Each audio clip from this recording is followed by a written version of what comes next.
Welcome back to Midday Today in HealthView. Every day, more than 500 men in our nation are diagnosed with prostate cancer. It is Prostate Cancer Awareness Month, and St. David's Healthcare is hosting some free screening for men over the next 3 weekends. Joining us this midday is urologist Dr. Peter Ruff. Thanks so much for coming with us. You're with St. David's. You're going to be a part of this screening. Talk to us really about what the dangers are that men need to be aware of, that they need to know they need to get this screening. So prostate cancer, we're very fortunate, is a very treatable disease. The problem is that it's entirely silent in its early stages when it's most curable. And so it's very important to try and find it as early as possible, and that requires screening before you may have any symptoms at all. What does that screening include then? What can someone expect if they come by for this? It is just a simple blood test for a test called PSA, as well as a digital rectal exam.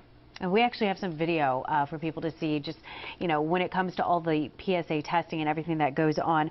What kind of impact could early detection have on somebody's recovery should they get that diagnosis, but they get this screening?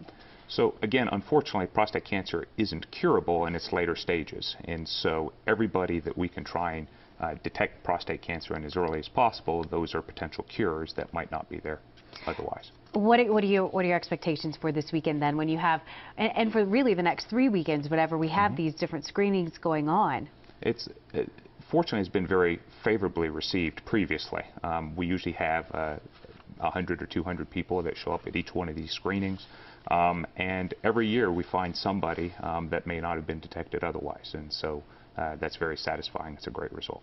Any particular group who should really consider this and take this action and take advantage of this opportunity?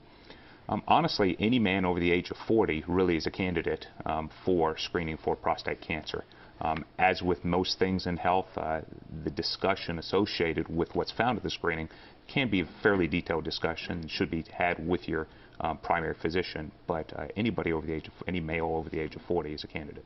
And there are definitely some risk factors. We have some of those listed on the screen right now. Talk to us about these different risk factors, what people need to keep in mind as well. So some things are controllable. Age, race, genetics obviously are not, but diet, exercise can play, we're learning every day, can play a major role in development of prostate cancer. So what steps can someone take to protect themselves? In general, fatty foods have been associated with a higher risk of prostate cancer. In addition, men with very high exercise habits have been shown to have a decreased risk of prostate cancer. Dr. Peter Ruff, thank you very much with St. David's Medical Center. I appreciate your time. Thank you. Again, St. David's is hosting these free screenings on Saturdays all this month, and it begins this weekend. That's Saturday, September 10th, the 17th, and 24th, and it's all at different St. David's locations. You can get your screening from 9 a.m. until noon. Appointments are preferred. We do have a link set up for you on our website so you can see all of those different locations and make your appointment as well.